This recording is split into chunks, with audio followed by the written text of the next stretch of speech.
everyone. In today's lecture, we are going to discuss about the GPAT examination and then we will continue with our lecture. So what is GPAT? GPAT is Graduate Pharmacy Aptitude Test. ये test आपका basically pharmacy students के लिए होता है for getting admission in masters program and PhD program. पहले ये test जो था आपका AICTE कंडक्ट कराती थी, बट अभी वो चेंज होके NTA उसे कंडक्ट कराता है, नेशनल टेस्टिंग एजेंसी, जो कि इम्पॉर्टेंट पॉइंट है, पता होना चाहिए आपको. तो बेसिकली हम फर्स्ट क्या करते हैं, फॉर्मेट डिस्कस कर लेते हैं. तो जीपेट में आपका मेनली इसमें कितने क्वेश्चंस आपके आते हैं, 125 क्वेश्चंस आपको जीपेट में मिलेंगे. और 125 क्वेश्चंस जो होंगे उनमें आपका जो मार्क का क्राइटेरिया है वो यही है, 4 मार्क्स आपको ईच क्वेश्चंस के लिए मिलता है. पर क्वेश्चन अगर बात करें हम तो 4 मार्क्स का रहेगा और उसमें आपकी नेगेटिव मार्किंग भी होती है, जो कि बहुत इंपॉर्टेंट है, आपको पता होना चाहिए. -1 आपकी क्या है, नेगेटिव मार्किंग है. तो ये आपको अब जो ये आते हैं हमारे 125 क्वेश्चंस, तो ये 125 क्वेश्चंस आपके किस तरीके से डिवाइडेड होते हैं.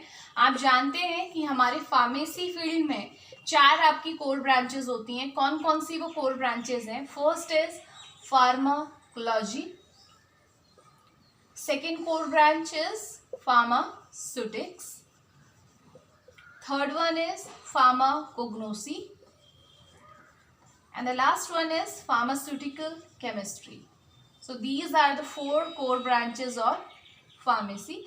ये तो आपकी कोर ब्रांचेस है. तो मैक्सिमम जो क्वेश्चंस आएंगे वो इन्हीं ब्रांचेस से आपको मिलेंगे, इन्हीं आपके सब्जेक्ट से आपको मिलेंगे. और इसके अलावा जो आपके कुछ सब्जेक्ट होते हैं, लाइक DSBM है आपका, ज्यूरिस्प्रूडेंस है आपका, माइक्रोबायोलॉजी है, उनमें से हर किसी सब्जेक्ट में से लगभग 2 या 3 क्वेश्चंस पूछे जाते हैं आपके. तो मेजर पोर्शन जो आपको कवर करना है वो ये 4 सब्जेक्ट हैं. अब अगर इनमें से आप बात करो फार्माकोलॉजी की, तो फार्माकोलॉजी आपका ऐसा सब्जेक्ट है जिसमें क्या आ जाता है आपका, जब भी हम फार्माकोलॉजी पढ़ते हैं तो उसका बेसिक कहाँ से स्टार्ट होता है आपका, HAP से, है ना, ह्यूमन एनाटॉमी एंड फिजियोलॉजी. तो आपको अगर पहले फार्माकोलॉजी आप पढ़ रहे हैं तो वहाँ पे आपको HAP को भी कवर करना पड़ेगा, है ना, क्योंकि बेसिक्स वहीं से स्टार्ट होते हैं. फार्मास्यूटिक्स है, फार्मास्यूटिक्स के अंदर आपको पता है बहुत सारे आपके क्या आते हैं, सब्जेक्ट आते हैं. Like first is unit operation, ठीक है, PP फिजिकल फार्मेसी. तो ये आपके क्या है, आप बोल सकते हैं कोर जो सब्जेक्ट है उसके अंदर की ब्रांचेस हैं जो हमें स्टडी करनी पड़ती हैं. तो फार्मास्यूटिक्स में हम unit operation, physical pharmacy cover करेंगे. In pharmacognosy will discuss pharmacognosy only. Pharmacognosy में आप बोल सकते हैं आपका वही प्लांट्स की आप डिस्कशन करते हैं. लास्ट फार्मा केमिस्ट्री की आप बात करते हैं, तो फार्मा केमिस्ट्री में हमारा दोनों चीज़ें आ जाती हैं, ऑर्गेनिक केमिस्ट्री भी हम पढ़ेंगे और इनऑर्गेनिक केमिस्ट्री भी हम पढ़ेंगे. तो ये आपका क्या है, 4 सब्जेक्ट हैं जो हमें क्या डिस्कस करने हैं. जब हम क्या करेंगे, जब आप जीपेट की प्रिपरेशन करेंगे तो उसके सिलेबस में ये 4 सब्जेक्ट्स आपको मेजरली पढ़ने हैं. इसके अलावा जो सब्जेक्ट है उनसे क्वेश्चंस आते हैं बट बहुत कम आते हैं. तो वो आपके ऊपर है कि आप प्रिपरेशन किस लेवल की करना चाहते हैं, ठीक है.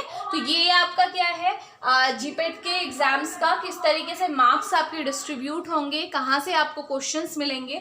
अब इसके बाद जो बात इंपॉर्टेंट है जानने वाली ये है, जब भी हम किसी भी एग्जाम के लिए प्रिपरेशन करते हैं तो हम प्रीवियस ईयर रिजल्ट और प्रीवियस ईयर क्वेश्चन पेपर्स को देखना प्रेफर करते हैं, क्योंकि वहाँ से हमें क्या होता है, एक माइंडसेट हो जाता है, एक आइडिया निकल जाता है कि कितने क्वेश्चंस हमें करने पड़ेंगे, अटेम्प्ट करने पड़ेंगे, ताकि हमें क्या मार्क्स मिल सकें. जो भी आपका टारगेट है, क्वालिफाइंग मार्क्स आपको अचीव करने हैं, तो क्वालिफाइंग के लिए आपको पता होना चाहिए कितने मार्क्स आपको चाहिए.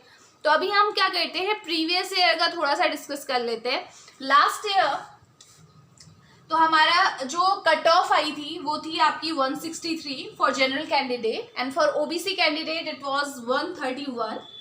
और SC/ST कैटेगरी में जो कैंडिडेट्स थे उनकी कट ऑफ इससे भी नीचे थी. तो मेजरली आपको मेन चीज़ दिमाग में ये रखनी है कि 163 मार्क्स में आप क्या हो रहे हैं, क्वालिफाई हो रहे हैं. और 125 में से आप अंदाज़ा लगा के देख लीजिए कि आपको कितने क्वेश्चंस आपको सही करने पड़ेंगे ताकि आप ये कट ऑफ तक रीच कर पाए, ठीक है. तो ये आपका मेन इम्पॉर्टेंट पॉइंट है जो आपको पता होना चाहिए। और इससे पहले अगर बात करें, लास्ट ईयर कट ऑफ ज़्यादा आई थी। बेसिकली कट ऑफ डिपेंड करती है कि कितने नंबर ऑफ कैंडिडेट आपके एग्जाम में अपेयर हुए, आपका डिफ़िकल्टी लेवल क्या था क्वेश्चन पेपर का, तो ये नंबर ऑफ सीट्स कितनी अवेलेबल है, प्रीवियस ईयर में परफॉर्मेंस कैसी थी, ये सारे फैक्टर्स होते हैं जो अफेक्ट करते हैं कि क्या आपकी कट ऑफ रहेगी। तो लास्ट ईयर कट ऑफ 163 थी, उससे अगर प्रीवियस ईयर की मैं बात करूँ तो उसमें 141 कट ऑफ थी। उससे भी प्रीवियस ईयर आप चले जाइए तो 145 कट ऑफ थी। और ऐसे होते होते आपकी किसी ईयर में कम रहती है, कभी ज़्यादा रहती है, but after a long time आपका लास्ट ईयर जो रिजल्ट था उसमें कट ऑफ थोड़ा सा आपकी आप देखें तो थोड़ी ज़्यादा आई थी, 163 आपकी कट ऑफ थी। बट ये कट ऑफ आपकी अगर आप इन सब चीज़ों को कवर करते हैं, अगर आपको आइडिया होता है कि किस तरीके से आपको अपना सिलेबस कवर करना है, तो इसे अचीव करना ये कोई आपकी इम्पॉसिबल चीज़ है नहीं, आप आसानी से इसे अचीव कर सकते हैं। तो ये आपका क्या है, जीपेट के बारे में थोड़ा सा ओवरव्यू था। तो आज जो हम टॉपिक कवर करने वाले हैं वो बेसिकली मैंने वो टॉपिक सिलेक्ट ही इस वजह से किया था कि आपको थोड़ा सा आइडिया लग सके कि आप जब भी कोई टॉपिक पढ़ते हैं, एक होता है आपका थियोरेटिकल एग्जाम के लिए, आपके जो सेमेस्टर एग्जाम्स होते हैं उनके लिए आप प्रिपरेशन करते हैं, उसका एक अलग तरीका होता है। और जब आप क्या करते हैं, किसी भी कॉम्पिटिटिव एग्जाम्स के लिए प्रिपरेशन करते हैं, तो वहाँ पे आपको मेथड को चेंज करना पड़ता है। तो आज हम जो टॉपिक कवर करेंगे वो मेजरली आपका इसी चीज़ पे फोकस कर रहा है कि कैसे आप एक टॉपिक को जीपेट के पॉइंट ऑफ व्यू से समझते हैं। और ये जो हम पढ़ रहे हैं ये केवल जीपेट के लिए नहीं है, इसके अलावा आपके जो नाइपर का एग्ज़ाम हम देखते हैं उसके लिए, और जितने भी आपके गवर्नमेंट लेवल पे जितने भी एग्ज़ाम होते हैं उन सब के लिए आपका क्या है, यही फॉर्मेट आपने चूज़ करना है और इसी तरीके से इसी मेथड से आपने स्टडी करनी है। देखो थ्योरी में हम जब भी किसी टॉपिक पे थ्योरी पढ़ते हैं तो उस पर हमारे पास बहुत सारी चीज़ें होती है लिखने के लिए, लेकिन जो कॉम्पिटिटिव एग्जाम्स होते हैं उनमें वही चीज़ पूछी जाती है जो उस पर्टिकुलर टॉपिक के लिए क्या है, यूनिक है। आपके पास बहुत सारी चीज़ें हैं, उनमें से जो यूनिक है वही आपसे पूछा जाएगा। तो आज हम एक टॉपिक के थ्रू ये समझने की कोशिश करते हैं कि आपको कैसे प्रिपरेशन करनी है। तो आज जो हम टॉपिक डिस्कस करने जा रहे हैं वो है आपका बीपी रेगुलेशन। बहुत इंपॉर्टेंट टॉपिक है। हालांकि ये पार्ट आपका फार्माकोलॉजी आप बोल लीजिए, एचएपी बोल लीजिए, आपका दोनों का ही मिक्स होके ये बनेगा आपका जो आज का टॉपिक हम डिस्कस कर रहे हैं। तो अब वही बात, जब आप अगर मैं फार्माकोलॉजी की बात कर रही हूँ तो इट मीन्स ये एचएपी से लिंक्ड होगा। आपको एचएपी भी समझनी पड़ेगी, एनाटॉमी फिजियोलॉजी भी आपको समझनी पड़ेगी, देन आपको ड्रग एप्लीकेशन देखनी पड़ेगी, है ना। तो आज हम उसी चीज़ को समझने की कोशिश कर रहे हैं कि दो सब्जेक्ट्स को साथ में कैसे पढ़ना है, प्लस जीपेट के पॉइंट ऑफ व्यू से कैसे पढ़ना है। तो देखिए ये टॉपिक आपका इस वजह से भी मैंने चूज़ किया है, अगर आप प्रीवियस ईयर क्वेश्चन पेपर्स देखेंगे तो आप देखोगे इस टॉपिक से क्वेश्चंस बहुत ज़्यादा पूछे जाते हैं, ठीक है। तो देखते हैं बीपी रेगुलेशन। बीपी रेगुलेशन है ना, बीपी क्या है आपका, blood pressure. So how will you define blood pressure, blood pressure को कैसे हम डिफाइन करेंगे, कैसे आप डिफाइन करेंगे। तो बीपी क्या है आपका, pressure exerted by blood on 1 centimetre area of blood vessel. Obviously blood vessel के अंदर है, तो ब्लड वेसल के अंदर ब्लड जितना प्रेशर लगा रहा है एक पर्टिकुलर एरिया में, उसी को हम क्या बोलते हैं, ब्लड प्रेशर बोलते हैं। अब जो बीपी होता है उसका नॉर्मल होना ज़रूरी है, नॉर्मल फिजियोलॉजी के लिए आप जानते हैं। अगर बीपी ज़्यादा होता है तो उस कंडीशन को क्या बोलते हैं हम, हाइपरटेंशन। अगर लो होता है तो उस कंडीशन को क्या बोलते हैं, हाइपोटेंशन। तो दोनों ही कंडीशंस आपके लिए फेवरेबल नहीं है। तो इसीलिए इम्पॉर्टेंट यही है कि बीपी को आप कैसे रेगुलेट करेंगे, कैसे रेगुलेशन होना चाहिए बीपी का। तो देखिए बीपी को रेगुलेट करने के लिए आपके आप बोल सकते हैं दो तरीके से आपका रेगुलेशन होता है। एक होता है आपका शॉर्ट टर्म रेगुलेशन और एक होता है आपका long term regulation. Short term और लॉन्ग टर्म में क्या डिफरेंस है। शॉर्ट टर्म मतलब आपको जब ज़रूरत थी, इंस्टेंट में ज़रूरत थी और उसी टाइम आपका बीपी एकदम से रेगुलेट हुआ बहुत कम समय के लिए, उसको हम क्या बोलते हैं। अब रेगुलेशन से क्या समझते हो, कम होना या ज़्यादा होना। रेगुलेशन मतलब होता है कि अगर ज़्यादा है तो उसे कम करेगा, मतलब नॉर्मल लेवल में लेके आएगा, अगर कम है तो उसे नॉर्मल लेवल तक लेके आएगा, उसी को हम रेगुलेशन बोलते हैं। तो शॉर्ट टर्म के लिए मतलब एकदम से कोई इमरजेंसी आ गई, उस टाइम पे जो आपका एकदम से जो बीपी रेगुलेट होगा एक शॉर्ट टर्म के लिए, थोड़े से समय के लिए, उसको हम क्या बोलते हैं, वो है आपका शॉर्ट टर्म रेगुलेशन।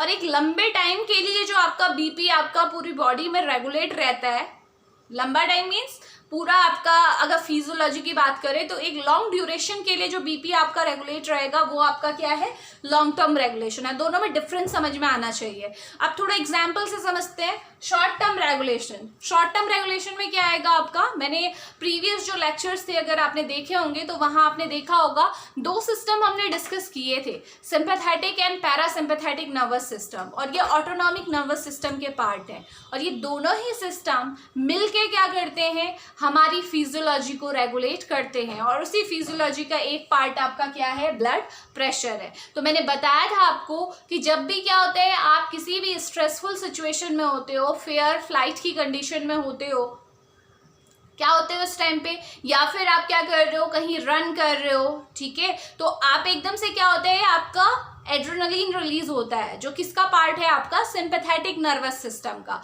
और जैसे ही एड्रेनलिन रिलीज होगा तो क्या होगा, बीपी बढ़ जाएगा, हार्ट रेट बढ़ जाएगा, कार्डियक आउटपुट बढ़ जाएगा। ये तीनों चीजें एक दूसरे से क्या है, रिलेटेड है। इट मीन्स जब आपको जरूरत थी, जब आप एक्सरसाइज कर रहे थे, वो एक शॉर्ट टर्म के लिए करते हो, ऐसा तो है नहीं दिन भर एक्सरसाइज कर रहे हो, एक पर्टिकुलर किसी टाइम में आप एक्सरसाइज कर रहे हो। तो एक ही एग्जांपल लेके चलते हैं, आप एक्सरसाइज कर रहे हैं, ठीक है, तो उस टाइम पे क्या हुआ, आपकी बॉडी की डिमांड ज्यादा थी, आपको ज्यादा एनर्जी की जरूरत थी। एनर्जी कौन लेके आएगा, ब्लड लेके आएगा ऑब्वियसली अपने साथ। ब्लड को कौन पंप करता है, हार्ट पंप करता है। तो हार्ट नॉर्मल पंप कर रहा है, उससे काम नहीं चल रहा। जब आप एक्सरसाइज कर रहे हैं तो आपको चाहिए कि हार्ट और ज्यादा पंप करे, तो इसी वजह से आपका हार्ट रेट बढ़ा। हार्ट रेट बढ़ा तो हार्ट ने ज्यादा पंप किया तो कार्डियक आउटपुट बढ़ा, और कार्डियक आउटपुट बढ़ा तो ऑब्वियसली ज्यादा ब्लड वेसल में जा रहा है, तो प्रेशर भी ब्लड वेसल पे क्या लगेगा, ज्यादा लगेगा, तो बीपी भी बढ़ जाएगा। सिंपल था। अब हुआ क्या, जैसे ही आपने एक्सरसाइज बंद की, आपने एक्सरसाइज आपकी खत्म हो चुकी है, आप फिनिश कर चुके हैं, अब उस टाइम पे क्या हुआ, एकदम से पैरासिम्पैथेटिक नर्वस सिस्टम एक्टिवेट हो गया। पहले कौन सा हुआ था, सिंपैथेटिक। अब जब रेस्ट कर रहे हो तो कौन सा बताया था मैंने, पैरासिम्पैथेटिक नर्वस सिस्टम। और उसके अंदर कौन सा आपका न्यूरोट्रांसमीटर है, acetyl choline. Acetyl choline release होगा तो वो क्या करेगा, उसको, वो रिलीज ही क्यों हुआ, क्योंकि बॉडी अभी रेस्ट करना चाह रही है। तो हुआ क्या, हार्ट रेट कम हुआ। हार्ट रेट कम हुआ तो कार्डियक आउटपुट कम हुआ। कार्डियक आउटपुट कम हुआ तो बीपी खुद ब खुद क्या हुआ, कम हो गया, क्योंकि जरूरत नहीं थी। तो इस टाइप का जो बीपी का रेगुलेशन हुआ, जो नर्वस सिस्टम ने, ऑटोनॉमिक नर्वस सिस्टम ने जो आपका बीपी रेगुलेट किया by sympathetic nervous system and parasympathetic nervous system, ये किसके अंदर आएगा, आपका शॉर्ट टर्म रेगुलेशन के अंदर। यानी कि शॉर्ट टर्म, आपको जब इंस्टेंट में जरूरत थी तो आपका जो रेगुलेशन हुआ वो क्या है, शॉर्ट टर्म है। तो यहाँ पे आप क्या कहेंगे कि आपका जो आपका, मैं सिंपल लिख रही हूं, आपका जो आपका सिंपैथेटिक नर्वस सिस्टम है, sympathetic and parasympathetic nervous system, ये दोनों सिस्टम मिलके आपका क्या करते हैं, शॉर्ट टर्म रेगुलेशन करते हैं। क्लियर, ठीक है। अब बात करते हैं हम लॉन्ग टर्म रेगुलेशन की, यानी कि एक लंबे समय के लिए जो हमारी बॉडी में हमारा बीपी एक लंबे टाइम के लिए, अभी आप एक्सरसाइज कर रहे हैं या आप कहीं रन कर रहे हैं, आपके पीछे कोई डॉग पड़ा हुआ है, आप रन कर रहे हैं, तो वो एक सिचुएशन है ना, वो शॉर्ट टर्म वाली सिचुएशन है। तो वहां पे आपका ये शॉर्ट टर्म रेगुलेशन होगा, सिंपैथेटिक और पैरासिम्पैथेटिक नर्वस सिस्टम ने अपना काम कर दिया। अब लेकिन लॉन्ग टर्म के लिए क्या होता है, अभी हम नॉर्मल कहीं पे लेटे हुए हैं या कोई ऐसी आपके पास स्ट्रेसफुल सिचुएशन नहीं है, जो आपका डेली रूटीन में आपका जो बीपी मेंटेन रहता है, वो किसका पार्ट है, लॉन्ग टर्म रेगुलेशन का। तो हमारी बॉडी में एक ऐसा सिस्टम भी है जो हमारे ब्लड प्रेशर को लंबे समय के लिए क्या करता है, आपका मेंटेन करके रखता है। तो that system is called as, very important, RAS system. ये सिस्टम मैं ब्रैकेट में लिख देती हूँ because it is a full form of S only. RAS renin angiotensin system, ठीक है। अब आप लोगों ने शायद ये सुना होगा, अगर आपने फार्मेसी में आपने पढ़ा है, आपने HAP में इसका जिक्र सुना होगा। तो आज हम इसी को देखते हैं कि जो लॉन्ग टर्म रेगुलेशन है, ये तो शॉर्ट टर्म था, ये तो केवल एक रिवीजन के लिए था क्योंकि पहले हम पढ़ चुके हैं इसे। तो लॉन्ग टर्म रेगुलेशन किसकी वजह से होता है? रेनिन एंजियोटेंसिन सिस्टम की वजह से। अब ये रेनिन एंजियोटेंसिन सिस्टम क्या है, ठीक है, ये आपका मेन टॉपिक है जो हम आज डिस्कस कर रहे हैं। तो रेनिन एंजियोटेंसिन सिस्टम को समझते हैं कि ये कैसे काम करता है।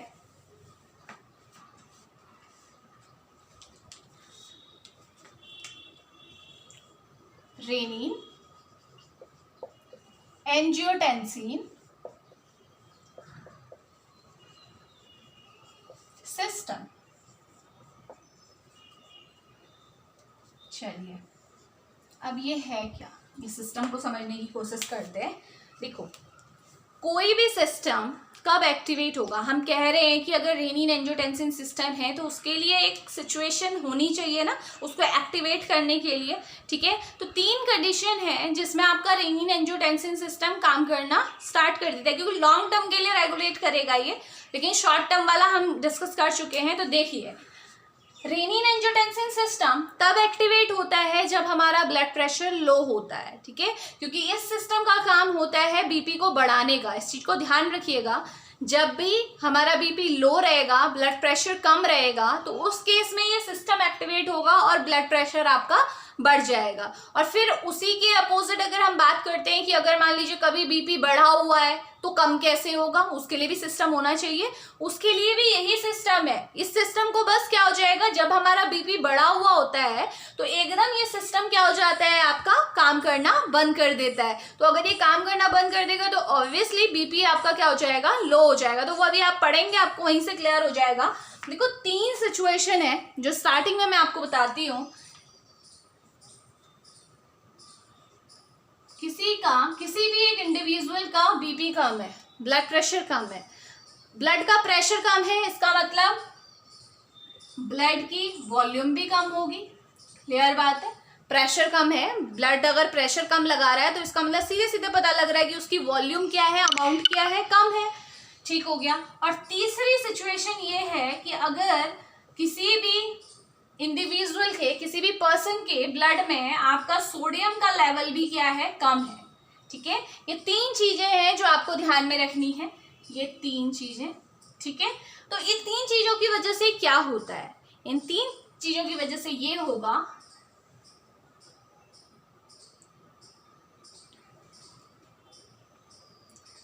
आपकी किडनी में, जो किडनी है, देखो किडनी का, अगर मैं आपका किडनी में भी आप बोलेंगे किडनी की बेसिक यूनिट क्या होती है, नेफ्रॉन होती है, ऑब्वियसली ये सबको पता है। किडनी की बेसिक यूनिट क्या है, आपकी नेफ्रॉन है। तो नेफ्रॉन के जो ऊपर वाला आपने देखा होगा, जो आपका बोमेन कैप्सूल होता है, बोमेन कैप्सूल में आपका ग्लोमेरुलस होता है ना, वहीं से क्या होता है, DCT आपका कॉन्वोल्यूशन के थ्रू जाता है। तो आप देखेंगे वहां पे, तो आपकी जो किडनी है, किडनी में आपकी एक सेल प्रेजेंट होती है, ये भी DCT में होती है, ध्यान रखिएगा, डिस्टल कॉन्वोलेटेड ट्यूब्यूल। नेफ्रॉन का स्ट्रक्चर आप देखेंगे तो नेफ्रॉन के स्ट्रक्चर में DCT एक पार्ट है, डिस्टल कॉन्वोलेटेड ट्यूब्यूल। वहां पे ये सेल होती हैं जिनका नाम है आपका मैक्यूला डेंसा सेल। तो क्या होता है, जब भी आपका क्या होता है, बीपी कम है, वॉल्यूम कम है, या सोडियम का लेवल कम है, ये 2 चीजों को सेंस करती हैं। ये मैक्यूला डेंसा सेल का काम होता है 2 चीजों को सेंस करती है, फर्स्ट सोडियम लेवल को और दूसरा परफ्यूजन रेट को। अगर कभी भी किडनी में आपका परफ्यूजन कम है, यानी कि अगर ब्लड क्या है आपका कम आ रहा है, ब्लड का वॉल्यूम कम है, इसका मतलब ब्लड कम आ रहा है। प्रेशर कम है, क्योंकि वॉल्यूम कम है तो ऑब्वियसली प्रेशर भी कम होगा, तो ये परफ्यूजन को क्या करेगा, आपका अफेक्ट करेगा। और दूसरा सोडियम, दोनों को ये सेंस करेगा। चलिए, तो ये कंडीशन थी किडनी की, जो आपकी DCT थी, DCT में आपकी मैक्यूला डेंसा सेल थी। इसको आप ध्यान रखिएगा, बहुत इंपॉर्टेंट है। ये कहाँ पे प्रेजेंट होती है, DCT में, डिस्टल कॉन्वोलेटेड ट्यूब्यूल में, ठीक है। तो क्या होता है, ये इन सारी कंडीशन की वजह से मैक्यूला डेंसा सेल क्या हो जाएगी, आपकी एक्टिवेट हो जाएगी। एरो आपका सीधे इसी पे लगाते हैं, ठीक है। मैक्यूला डेंसा सेल एक्टिवेट हुई, तो मैक्यूला डेंसा सेल एक्टिवेट होने की वजह से क्या होते हैं आपका किडनी में प्रेजेंट, किडनी में ही प्रेजेंट आपकी जेजी सेल आपकी एक्टिवेट हो जाएंगी। कौन सी सेल एक्टिवेट हो जाएंगी? JG cell. जेजी सेल की फुल फॉर्म क्या है? Juxta glomerular cell. ठीक है, पहले एक्टिवेशन किसका हुआ? मैक्यूला डेंसा ने। मैक्यूला डेंसा ने इस चीज का पता लगाया कि हाँ ब्लड में सोडियम का लेवल कम है और परफ्यूजन रेट कम है, क्योंकि वॉल्यूम ब्लड का कम था। तो जैसे ही मैक्यूला डेंसा सेल को पता लगा तो उसने क्या किया, आपका जेजी सेल को एक्टिवेट कर दिया। जेजी सेल भी कहाँ है? आपकी किडनी में ही प्रेजेंट है। ठीक है, तो अब जेजी सेल क्या करेंगी? ये ग्लोमेरुलस पार्ट में होती है बेसिकली जेजी सेल। अब ये जेजी सेल क्या करेंगी? आपकी जेजी सेल रिलीज कर देंगी रेनिन को। रेनिन आपका, आप बोल सकते हैं आपका एक हार्मोन है जो रिलीज हुआ कहाँ से? जेजी सेल से। जस्टा ग्लोमेरुलर सेल ने क्या रिलीज कर दिया?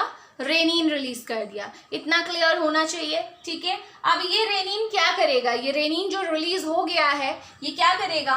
देखिए, ये रेनिन एंजियोटेंसिनोजन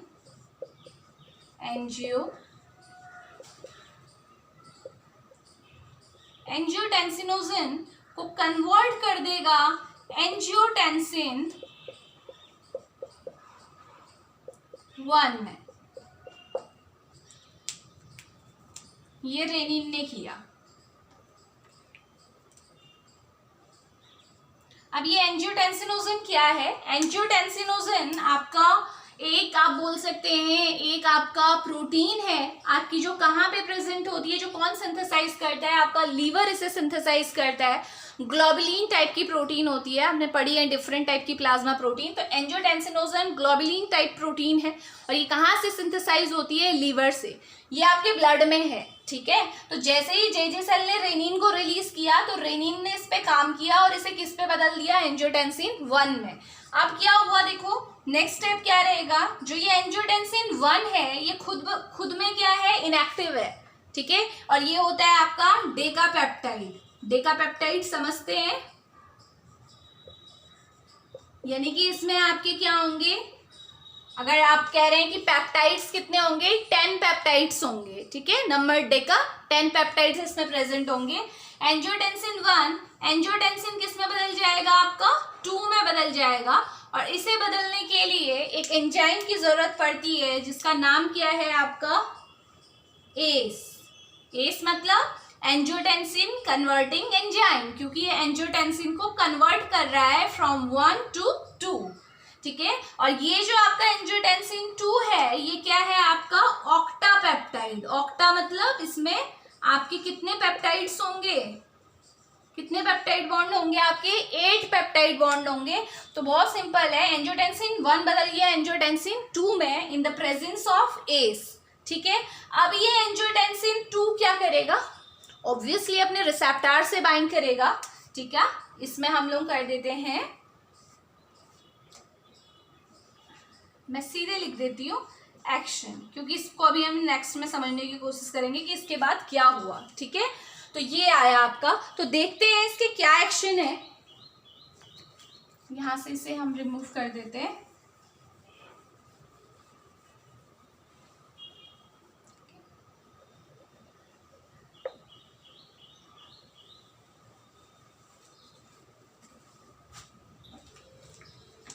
ये जो एंजियोटेंसिन 2 बना है ये अब क्या करेगा? देखो यहाँ पे हम इसे डिस्कस कर रहे हैं।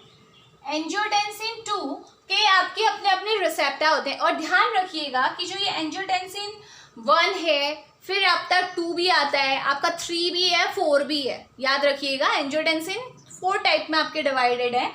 1 जो होता है आपका वो इनएक्टिव है। ठीक है, उसका आपका क्या है? एज सच कोई रोल नहीं है, प्रोड्रग टाइप का मान लीजिए।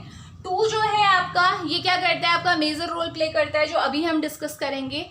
3 जो है आपका वो भी आपका क्या करता है? सोडियम वाटर रिटेंशन करता है। मतलब ये रोल आपको बताए नहीं जाते, बुक में गिवन नहीं है ये, क्योंकि ये आपके इतने ज़्यादा इंपॉर्टेंट नहीं है। बट एंजियोटेंसिन 3 जो है वो सोडियम वाटर को रिटेन करेगा बॉडी के अंदर। सोडियम और वाटर आपकी बॉडी के अंदर बढ़ेगा तो क्या होगा? बीपी बढ़ जाएगा। और एंजियोटेंसिन 4 जो है वो क्या करता है? आपका प्लाज्मिनोजन को एक्टिवेट करने वाले जो एक्टिवेटर्स होते हैं उनको इनहिबिट कर देता है। तो प्लाज्मिनोजन की वजह से क्या होता है? क्या होता है, फिब्रिन फॉर्मेशन होती है ना। तो ये क्या करेगा, उसी को इनहिबिट कर देता है, तो फिब्रिनोलाइसिस ये बेसिकली करेगा। तो उतना आपको अभी डिटेल में नहीं जाना है, क्योंकि आपके सिलेबस से रिलेटेड मेन आपका क्या है, एंजियोटेंसिन 2। तो देखते हैं एंजियोटेंसिन 2 क्या करता है। देखो एंजियोटेंसिन 2 के अपने 2 रिसेप्टर होते हैं। एक तो होता है एंजियोटेंसिन 1 रिसेप्टर, एक होता है आपका एंजियोटेंसिन 2, इसको भी AT लिख देते हैं, रिसेप्टर। ये 2 रिसेप्टर इसके हैं, ठीक है, 1 और 2 रिसेप्टर। तो ये दोनों में देखो एंजियोटेंसिन 2 है, वो इससे भी बाइंड करेगा और इससे भी बाइंड करेगा, लेकिन इफेक्ट देखो दोनों के बिल्कुल अलग हैं। जब क्या होता है एंजियोटेंसिन 2 एंजियोटेंसिन 1 रिसेप्टर से बाइंड होता है, तो क्या क्या इफेक्ट आपके आते हैं, ये हम डिस्कस करते हैं। पहले इंपॉर्टेंट यही है आपके, कौन कौन से आएंगे। सबसे पहले होता है आपका, सबसे पहला इफेक्ट है आपका सेल ग्रोथ, सेलुलर ग्रोथ भी आप इसे बोल सकते हैं। सेल की ग्रोथ के लिए ये रिस्पॉन्सिबल होता है। तो सेल की ग्रोथ होगी तो उसकी वजह से आप जानते हैं सेल की ग्रोथ देखो 2 तरीके से हो सकती है, या तो सेल के नंबर बढ़ेंगे या फिर सेल का मास बढ़ेगा, यही 2 तरीके हैं, ठीक है। या तो सेल आपस में डिवाइड होकर अपने नंबर्स को बढ़ाती रहेगी, मान लो पहले 2 थी फिर 4 हुई, ऐसे होते होते बढ़ते रहेगी, या फिर अपने साइज को वो बड़ा कर सकती है, नंबर्स में ना बढ़ के साइज में बढ़ सकती है। तो 2 चीजें होंगी सेल ग्रोथ की वजह से। देखें क्या होता है। फर्स्ट इज हाइपरप्लेसिया, ये आपने HAP में पढ़ा होगा। दूसरा है आपका हाइपरट्रॉफी, ठीक है। ये 2 कंडीशंस हैं जो आपके सामने आएंगी। कौन कौन सी हैं, हाइपरप्लेसिया एंड हाइपरट्रॉफी। हाइपरप्लेसिया मतलब क्या होता है, सेल नंबर का बढ़ना, ठीक है। जब सेल्स डिवाइड होती हैं तो जो ग्रोथ होती है उसको बोलते हैं हम हाइपरप्लेसिया, यानी कि सेल नंबर्स को बढ़ने को क्या बोलोगे, हाइपरप्लेसिया। और जब सेल अपने साइज में बढ़ेगी, वॉल्यूम में बढ़ेगी, तो that definition is called as hypertrophy, ठीक है। उसको हम क्या बोलेंगे, हाइपरट्रॉफी बोलेंगे। तो ये आपका क्या है, सेल ग्रोथ के पार्ट है। अगर सेल ग्रोथ होती है तो आपकी हाइपरट्रॉफी या हाइपरप्लेसिया हो सकता है, ठीक है। नेक्स्ट आपका क्या होगा, देखो दूसरा आपका क्या होगा, वैसोकॉन्स्ट्रिक्शन। वैसोकॉन्स्ट्रिक्शन, तो वैसोकॉन्स्ट्रिक्शन होता है, ठीक है। 81 से अगर ये बाइंड होगा वैसोकॉन्स्ट्रिक्शन होगा, और वेसल्स अगर कॉन्स्ट्रिक्ट होंगी तो क्या होगा, BP बढ़ जाएगा। अगर वेसल पहले ऐसे थी और अब हो गई ऐसी, तो क्या होगा, प्रेशर क्या होगा, खुद ब खुद ज्यादा लगने लगेगा। तो वैसोकॉन्स्ट्रिक्शन की वजह से क्या हुआ, BP बढ़ गया। और वैसोकॉन्स्ट्रिक्शन का एक और रीजन है, वो किस वजह से हुआ, आपका सिंपैथेटिक स्टिमुलेशन की वजह से। आप डायरेक्टली यहाँ पे वैसोकॉन्स्ट्रिक्शन ना लिख के आप लिख सकते थे सिंपैथेटिक नर्वस सिस्टम एक्टिवेशन, ठीक है। और सिंपैथेटिक नर्वस सिस्टम मैंने पहले ही बताया है कौन सा न्यूरोट्रांसमीटर होता है, अगेन एड्रेनलिन। एंजियोटेंसिन 2 जैसे अपने रिसेप्टर से बाइंड होगा, सिंपैथेटिक नर्वस सिस्टम एक्टिवेट होगा, एड्रेनलिन रिलीज होगा, और एड्रेनलिन क्या करेगा, BP को भी बढ़ा देगा, हार्ट रेट को भी बढ़ा देगा, एंड कार्डियक आउटपुट को भी बढ़ा देगा। याद रखेंगे ये चीज कि वैसोकॉन्स्ट्रिक्शन किसकी वजह से हुआ है, सिंपैथेटिक नर्वस सिस्टम की वजह से। तो हम यहाँ पे मेंशन कर देते हैं SNS, ठीक है, सिंपैथेटिक नर्वस सिस्टम की वजह से हुआ है। And the last point is salt retention. एक और चीज होती है, क्या होती है, सॉल्ट रिटेंशन, यानी कि जब भी एंजियोटेंसिन 2 अपने रिसेप्टर से बाइंड होगा तो इसकी वजह से सॉल्ट रिटेंशन होने लगेगा, यानी कि सोडियम आपकी बॉडी के अंदर रिटेन करने लगेगा, उसका एक्सक्रीशन नहीं होगा। तो एक्सक्रीशन नहीं होगा तो उसकी वजह से क्या होगा, सोडियम का लेवल आपकी बॉडी के अंदर क्या होगा, बढ़ जाएगा। और एक चीज आपने पढ़ी होगी कि सोडियम हमेशा क्या करता है, वाटर को अपने साथ लेके जाता है। चाहे वो अगर बॉडी से बाहर निकल रहा है सोडियम तो वाटर भी निकलेगा, अगर वो बॉडी में रिटेन कर रहा है तो वाटर भी रिटेन करेगा। तो इसी वजह से यहाँ पे आप लिखेंगे इंक्रीज वाटर लेवल, ठीक है। और यहाँ पर एक चीज क्लियर हो जाती है कि अगर वाटर लेवल बढ़ेगा तो वाटर लेवल बढ़ेगा तो क्या होगा, ब्लड वॉल्यूम क्या हो जाएगी, खुद ब खुद बढ़ जाएगी। जब वाटर आपका ज्यादा रह जाएगा आपके ब्लड में तो ब्लड की वॉल्यूम जो क्वांटिटी है वो खुद ब खुद क्या होगी, बढ़ जाएगी। क्लियर हो गया। और ये अब जो एंजियोटेंसिन 2 है इसका क्या है, एंजियोटेंसिन 2 रिसेप्टर जो है आपका, ये याद रखिएगा ये रिसेप्टर के टाइप है 81 एंड 82, ठीक है। और ये एंजियोटेंसिन 2 एंजियोटेंसिन का पार्ट है। तो ये जो एंजियोटेंसिन 1 रिसेप्टर से अगर बाइंड होगा तो ये इफेक्ट आएंगे, एंजियोटेंसिन 2 से बाइंड होगा तो क्या इफेक्ट आएंगे। तो ये याद रखिएगा, ये बेसिकली एंजियोटेंसिन 2 रिसेप्टर आपका फीटल डेवलपमेंट के लिए ज़रूरी होता है। फीटल डेवलपमेंट मतलब जब बेबी मदर के वुम में रहता है आपका, उस टाइम पे जो उसमें डेवलपमेंट हो रहे हैं उसके लिए ये रिसेप्टर रिस्पॉन्सिबल होगा। और दूसरा, अगर आप बात करते हैं एडल्ट्स में, तो एडल्ट्स में इसकी आप बोलेंगे इतना ज़्यादा आपका वाइडली स्प्रेडेड नहीं है, केवल आपके ब्रेन के कुछ पार्ट में ये मिलता है, ठीक है। और वहाँ पे आपकी ब्रेन की ग्रोथ के लिए रिस्पॉन्सिबल होगा। तो सिंपल बात ध्यान में रखिएगा कि मेन 81 रिसेप्टर ही है। 82 जो रिसेप्टर है वो फीटस में प्रेजेंट होता है, फीटस के डेवलपमेंट के लिए होता है। और अगर एडल्ट्स में बात करूँ तो ब्रेन के कुछ रीजन्स में प्रेजेंट होता है जहाँ ये उसके डेवलपमेंट में अपना रोल प्ले करता है। तो बस इतना आपने ध्यान में रखना है। अब आइए मेजर जो मैं आपसे बोल रही थी कि किस तरीके से आप जीपेट की कैसे तैयारी करेंगे। अगर आपके पास ये टॉपिक है, चलिए टॉपिक आपने डिस्कस कर लिया कि टॉपिक की आपको सारी चीज़ें पता चल गई कि किस तरीके से वर्क कर रहा है। तो अब देखिए, तो हाँ एक लास्ट पॉइंट को ज्वाइन करना रह गया है, उसे हम ज्वाइन कर लेते हैं। पहले प्रॉब्लम क्या थी, देखो प्रॉब्लम क्या थी, बीपी कम था, ब्लड वॉल्यूम कम था, सोडियम लेवल कम था, ये 3 चीज़ें कम थी। अब देखो क्या हुआ, बीपी बढ़ गया, ब्लड वॉल्यूम बढ़ गया, सोडियम लेवल बढ़ गया। तीनों प्रॉब्लम्स जो स्टार्टिंग में थी वो तीनों की तीनों रेक्टिफाई हो चुकी हैं। अब इसके अलावा आपके दिमाग में क्वेश्चन ये आ सकता है कि ये सेल ग्रोथ की वजह से जो हाइपरप्लेसिया और हाइपरट्रॉफी हो रही है, क्या ये एक आपका आप बोल सकते हैं कि फिजियोलॉजिकल रोल प्ले करती है। हाँ ये फिजियोलॉजिकल है, लेकिन अगर एंजियोटेंसिन की ज़्यादा एक्सेस अमाउंट हो जाए तो ये चीज़ भी ज़्यादा होगी, और हाइपरप्लेसिया और हाइपरट्रॉफी की वजह से आपके ऑर्गन डिसफंक्शनिंग हो सकती है। और इसी से रिलेटेड आपका एक क्वेश्चन आता है जो मैं शायद यहीं पे डिस्कस करना चाहूँगी। आपका एक क्वेश्चन बनता है कि कौन सी आपकी क्या है, आप ये बोल सकते हैं, या तो क्वेश्चन किसी भी तरीके से पूछा जा सकता है कि जो एस इनहिबिटर्स हैं, ठीक है, या फिर आप कह सकते हैं कि जो ये आपका एंजियोटेंसिन है, एस इनहिबिटर में बताइए अभी जो एंजियोटेंसिन 2 है उसके क्या क्या आपके एडवर्स इफेक्ट है। तो उसके एक एडवर्स इफेक्ट में आपसे पूछा गया है, जो आपके एग्जाम में आपको ऑप्शन दिया है, वेंट्रिकुलर हाइपरट्रॉफी। तो वेंट्रिकुलर हाइपरट्रॉफी आपका करेक्ट आंसर है, क्योंकि आपने अभी देखा कि एंजियोटेंसिन 2 की वजह से क्या होता है, आपका हाइपरप्लेसिया और हाइपरट्रॉफी दोनों होती हैं। तो ये एक प्रॉब्लम है, ठीक है।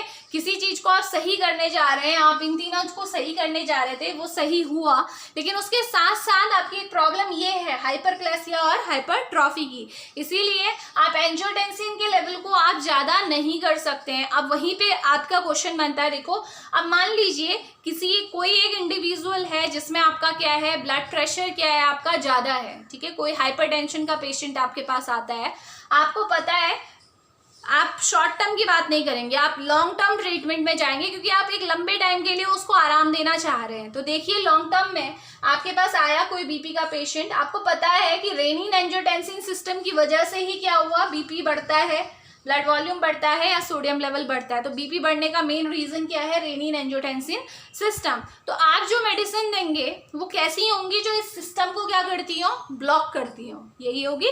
तो देखते हैं अब इस सिस्टम को ब्लॉक करने के लिए आप समझने की कोशिश करें कि कैसे कैसे हम ब्लॉक कर सकते हैं। स्टार्टिंग कहाँ से हुई थी, मैक्यूला, ये तो चलो ठीक है, ये प्रॉब्लम हुई थी, मैक्यूला डेंसा सेल ने आपका सेंस किया था। हुआ क्या था, जेजी सेल एक्टिवेट हुई थी, तो जेजी सेल ने कौन सा केमिकल रिलीज किया था, रेनिन किया था। जस्टाग्लोमेरुलर सेल जब एक्टिवेट हुई किडनी की, तो क्या हुआ, एकदम से रेनिन रिलीज हुआ। तो आप क्या कर सकते हैं, ऐसी मेडिसिन दे सकते हैं जो क्या करे, रेनिन को आपका इनहिबिट करे, ठीक है। तो यहाँ पे आपका पहला क्वेश्चन बनता है, ये आपके previous year GPAT question paper में पूछा गया है और मल्टीपल टाइम्स पूछा गया है, नॉट ए सिंगल टाइम। तो यहाँ पे आपका जो रेनिन इनहिबिटर आते हैं उनका नाम क्या है, एलिसकैरिन, एलिसकैरिन। तो ये आपका क्या है, रेनिन इनहिबिटर। तो पहला पॉइंट यही बनता है कि अगर मुझे इस सिस्टम को ब्लॉक करना है तो पहला टारगेट मेरा क्या रहेगा, रेनिन रहेगा। तो आपसे अगर क्वेश्चन पूछा जाए कि भाई रेनिन इनहिबिटर का नाम बताइए, ठीक है, तो आपको पता होना चाहिए क्या है आपका एलिस कैरीन। नेक्स्ट स्टेप, मान लीजिए आपने रेनिन को नहीं इनहिबिट किया, तो अब सेकेंड ऑप्शन आपके पास क्या आता है? रेनिन ने अपना काम कर दिया होगा, एंजियोटेंसिन को एंजियोटेंसिन 1 में बदल दिया होगा, क्योंकि रेनिन को आपने रोका नहीं। तो नेक्स्ट स्टेप आप क्या कर सकते हो, चलो एंजियोटेंसिन 1 तो बन गया, लेकिन एंजियोटेंसिन 2 को बनने से रोक सकते हो, क्योंकि आप जानते हो कि अल्टीमेटली काम कौन कर रहा है? एंजियोटेंसिन 2। तो इसलिए हम क्या करते हैं, नेक्स्ट जो टारगेट हमारे पास होता है वो ये एंजाइम है, एस, क्योंकि एस एंजाइम यानी कि एंजियोटेंसिन कन्वर्टिंग एंजाइम की प्रेजेंस में ही ये 1 किस में बदल रहा है? 2 में कन्वर्ट हो रहा है। तो एस इनहिबिटर के आपके एग्जांपल्स आप हमेशा ध्यान रखिएगा, जितने भी एस इनहिबिटर्स हैं उनके लास्ट में आपका क्या यूज होता है, क्या टर्म आती है? प्रिल, ठीक है, प्रिल आपका लास्ट में होगा। जैसे हम एग्जाम्पल देख लेते हैं कि कौन कौन से एग्जाम्पल हैं आपके एस इनहिबिटर के, और फिर इनसे रिलेटेड आपको मैं क्वेश्चंस बताती हूँ कि क्या क्या क्वेश्चंस आपसे पूछे गए हैं। लाइक एग्जाम्पल देखो कौन कौन से होंगे आपके, कैप्टोप्रिल, ठीक है, फॉसिनोविल, लिजिनोप्रिल, रैमेप्रिल, और भी बहुत सारे हैं, ठीक है। तो ये आपके देखो इन सारे के एंड में देखो क्या आ रहा है? प्रिल आ रहा है ना।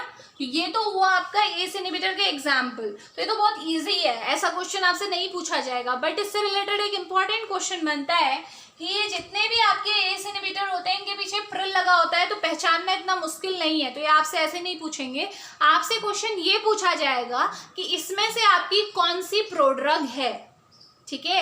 आप देखेंगे आपकी एस इनहिबिटर की कैटेगरी में, ये मैंने केवल 4 एग्जांपल आपको लिखे हुए हैं, इसके अलावा भी बहुत होते हैं। क्विनाप्रिल है आपका, ठीक है। तो नंबर ऑफ आपके एस इनहिबिटर्स आर अवेलेबल। तो आपको देखना है कि इनमें से प्रोड्रग कौन सी है, क्योंकि केवल 2 ही ऐसी आपकी एस इनहिबिटर हैं जो प्रोड्रग हैं, उनके अलावा सारी एक्टिव ड्रग होती हैं। प्रोड्रग समझ में आता है? प्रोड्रग मतलब ऐसी आपकी मेडिसिन जो एक्टिव फॉर्म में नहीं होती है, आपकी बॉडी में जाने के बाद वो एक्टिव होती है। तो कौन कौन सी आपकी प्रोड्रग है? कैप्टोप्रिल और लिजिनोप्रिल, याद रखिएगा। कैप्टोप्रिल और लिजिनोप्रिल आपकी प्रोड्रग है, बाकी सारी जितनी भी आपकी एस इनहिबिटर्स होती हैं आपकी सारी की सारी क्या होती हैं? एक्टिव फॉर्म में रहती हैं। तो ये क्वेश्चन आपका किससे बनता है? एस इनहिबिटर से। इसके अलावा एक और क्वेश्चन आपसे प्रीवियस ईयर में पूछा गया है, वो ये है कि आपका एस इनहिबिटर का साइड इफेक्ट क्या है, ठीक है। या आपसे कुछ भी पूछा जा सकता है कि आपको वो साइड इफेक्ट लिखा हुआ है और पूछा गया है कि वो किस कैटेगरी की ड्रग का है। तो आप हमेशा ध्यान रखें कि जो एस इनहिबिटर है उसके साथ एक बहुत प्रोमिनेंट साइड इफेक्ट है इन सब के साथ, वो क्या है? कफ, ठीक है। ये मेडिसिन लेने के बाद कफ होता है, इसीलिए आप देखेंगे अस्थमा के पेशेंट में कभी भी ये मेडिसिन नहीं दी जाती है, ठीक है। अगर किसी को बीपी किसी का बढ़ा हुआ है, साथ में उसे कुछ सांस से रिलेटेड, रेस्पिरेटरी ट्रैक से रिलेटेड कोई प्रॉब्लम है, तो आप ये मेडिसिन नहीं दोगे, क्योंकि इसकी वजह से क्या होता है? कफ होता है। और इसके साथ साथ आप इसकी वजह से आपका एंकल एडीमा भी होता है, आप ध्यान रखिएगा, ठीक है। एंजियो एडीमा जिसे बोलते हैं आपका, ठीक है, इन्फ्लामेशन हो जाता है मेनली, ये याद रखिएगा, ब्लड वेसल्स में। इसके बाद आपका नेक्स्ट, चलिए आपने यहाँ पे भी नहीं रोका, आपने रेनिन को नहीं रोका, आपने एस को भी नहीं रोका, तो हुआ क्या होगा? एंजियोटेंसिन 2 बन गया। आपने एस को रोका ही नहीं, अब एंजियोटेंसिन 2 बन गया। अब इसके बाद कैसे रोकोगे? आ जाओ यहाँ पे। एंजियोटेंसिन 2 बन गया, आप जानते हैं एंजियोटेंसिन 2 पहले किससे बाइंड होगा? अपने रिसेप्टर से बाइंड होगा, और जब अपने रिसेप्टर से बाइंड होगा तभी जाके ये इफेक्ट आएंगे। तो मेरा टारगेट यहाँ पे क्या रहेगा? ये रिसेप्टर, किसी भी तरीके से हम इस रिसेप्टर को क्या कर देंगे? सॉरी, ब्लॉक कर देंगे। तो ऐसी कैटेगरी को जो इस तरीके से काम करती है, इस रिसेप्टर को ब्लॉक करती है, उसे हम क्या बोलते हैं? ARB। ARB मतलब एंजियोटेंसिन रिसेप्टर ब्लॉकर। ये वो मेडिसिन हैं जो एंजियोटेंसिन जो 2 है उसके रिसेप्टर्स को ब्लॉक करती है। तो ARB में कौन कौन सी मेडिसिन आती हैं? जैसे अभी आपने पढ़ा था, एस इनहिबिटर में जितनी भी मेडिसिन आती है उनके पीछे क्या आता है? प्रिल आता है, वैसे ही एआरबी की कैटेगरी में जो मेडिसिन आती हैं उनके पीछे क्या आता है, कॉमन वर्ड यूज होता है, दैट इज सार्टेन। ठीक है, तो देखिए एग्जाम्पल देखते हैं कौन कौन से हैं, ड्रग के नाम देखते हैं कौन कौन से हैं। लोसार्टेन, इरबिसार्टेन, वेलसार्टेन। ठीक है, ये आपके क्या हैं, कुछ एग्जाम्पल्स हैं। इसके अलावा भी बहुत सारे एग्जाम्पल्स होते हैं। तो आपसे इससे रिलेटेड क्या क्वेश्चन पूछ सकते हैं, पता है कि सार्टेन होता है सबके पीछे, ये मैं पहले ही बता चुकी हूँ, तो ये बहुत इजी है। हालांकि ये भी पूछा गया है, ठीक है, इजी होने के बावजूद भी पूछा गया है, क्योंकि ऐसा नहीं है कि जीपेट में सारे ही टफ आएंगे, कुछ इजी भी पोर्शन रहता है। लेकिन इसके अलावा और क्या चीज हो सकती है एआरबी से रिलेटेड जो आपसे क्वेश्चन पूछा जा सकता है, तो वो क्वेश्चन ये है कि इसमें आप ध्यान रखिएगा, इसमें आपकी कौन सी प्रोड्रग है, जैसे आपसे उसमें पूछा गया था वैसे ही यहाँ पे भी आपसे पूछा जा सकता है। तो इसमें भी आप ध्यान रखिएगा कि आपकी एक और आती है आपकी कैंडिसार्टेन, वो मैंने मेंशन नहीं की हुई है। तो यहाँ पे भी देखो आपकी दो ड्रग हैं जो प्रोड्रग हैं, उसके अलावा सारी एक्टिव रहती हैं। कौन कौन सी है, लोसार्टेन और कैंडिसार्टेन। ठीक है, तो ये दो हैं। अब आप अगर इसे याद करना चाहें तो आपको बहुत सिंपल है, आपने देखा था एस इनहिबिटर में दो ही आपकी प्रोड्रग थी, कौन सी थी, captopril and lisinopril. Capto means C, lisino L.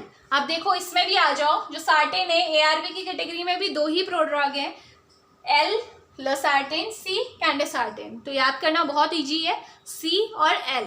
ठीक है, दोनों में आपका आया, वहां क्या आया, कैप्टोप्रिल आया, लिजिनोप्रिल आया, यहाँ पे लोसार्टेन एंड कैंडिसार्टेन आया। तो इस तरीके से आपने क्या करना है, इसे याद करना है। और साथ ही साथ जब हमने कहा कि जो एस्थमा के या रेस्पिरेटरी ट्रैक की जिन्हें दिक्कत होती है उन्हें हम ये एस इनहिबिटर नहीं देते, क्योंकि इसकी वजह से क्या होता है, कफ होता है। तो उस केस में आप कौन सी मेडिसिन देते हैं, एआरबीज। ठीक है, एंजियोटेंसिन रिसेप्टर ब्लॉकर, क्योंकि इनकी वजह से आपका कफ नहीं होता है। क्यों कफ होने का रीजन क्या होता है, क्योंकि जो एस जो एंजाइम है ये ज्यादातर इसकी कंसंट्रेशन कहाँ होती है, लंग्स में होती है। तो इसका इफेक्ट भी ज्यादातर कहाँ आता है, आपका लंग्स से रिलेटेड आता है। तो ये एक रीजन है आपका जिसकी वजह से प्रॉब्लम आती है। तो ये पूरा आपका क्या है, रेनिन एंजियोटेंसिन सिस्टम है। तो आप जब भी किसी टॉपिक को कवर करें तो उससे रिलेटेड जो भी इंपॉर्टेंट क्वेश्चन है उसे आप इसी तरीके से पढ़ेंगे। ठीक है, हर स्टेप में जाके आप देखेंगे, क्योंकि आप बहुत थ्योरी पढ़ लें और आपके पास एक कंपाइल फॉर्म में ना हो तो वो बहुत दिक्कत होता है। तो ये एक आप देखो, हमने एक ही व्हाइट बोर्ड में आपका सारा का सारा जितनी भी आपका इस टॉपिक से रिलेटेड मेजर आपका पोर्शन था वो आपका कवर किया है। तो इस तरीके से आपने क्या करना है, रेनिन एंजियोटेंसिन सिस्टम को स्टडी करना है। तो ये तब तक आप पढ़िए, इसको रिवाइज करो। ठीक है, समझने की कोशिश करो कि स्टेप बाय स्टेप किस तरीके से प्रोसेस हुई है, और ये आपके लिए लॉन्ग रन के लिए आपके काम आएगी। आप छोटे टाइम के लिए आप समझ लोगे, चलो ठीक है, बट एक जो सिस्टमैटिक वे में पढ़ा जाता है वो इसी तरीके से आप पढ़ेंगे। ठीक है, कहाँ से स्टार्ट हुआ था, जैसे मैंने बताया था कैसे हुआ था, लो बीपी था तो ये हुआ, और कहाँ पे जाके ये एंड हुआ। तो ये तब की बात थी, देखो जो लो बीपी था उससे बढ़ाने का मेथड हमें समझ में आता है। और अगर आपका क्या है, बीपी कभी ऐसा हो जाए कि भाई पहले से ही हाई है, तो आप क्या करोगे, तो जब बीपी पहले से हाई होता है तो किडनी से आपका क्या रिलीज होता है, एट्रियल नाइट्रियूरेटिक पेप्टाइड। ये क्वेश्चन पूछा जाता है, एएनपी। ठीक है, एट्रियल नाइट्रियूरेटिक पेप्टाइड। और इसका पेप्टाइड का काम क्या होता है, ये जो किडनी से रेनिन रिलीज हुआ था ना, इसे ब्लॉक कर देता है। ठीक है, तो अगर रेनिन रिलीज नहीं हुआ तो आगे की फंक्शन होगा ही नहीं। ठीक है, तो हमेशा ध्यान रखें। और दूसरा, जब भी आपका बीपी बढ़ा है, अगर डायरेक्ट आपको सिस्टम को एक्टिवेट करना है तब भी आपका किडनी से क्या होता है, आपने किडनी के आपने पढ़ा होगा कॉर्टेक्स पार्ट से आपका एल्डोस्टेरोन रिलीज होता है, और वो डायरेक्ट क्या करता है, रेनिन रिलीज को बढ़ा देता है। तो दोनों चीजें, दोनों आपकी सिस्टम को एक्टिवेट करने वाली और डीएक्टिवेट करने वाली आपके फैक्टर्स हमारे पास अवेलेबल है। एएनपी क्या करेगा, सिस्टम को डीएक्टिवेट कर देगा, आगे की प्रोसेस हॉल्ट हो जाएगी, रुक जाएगी, और जो आपका एल्डोस्टेरोन है अगर वो रिलीज होता है तो ये सिस्टम एक्टिवेट हो जाएगा और प्रोसेस कंप्लीट होगी, बीपी बढ़ जाएगा। तो ये था आपका long term and short term BP regulation with the help of renin-angiotensin system and obviously autonomic nervous system for short term regulation. So till then, thank you so much.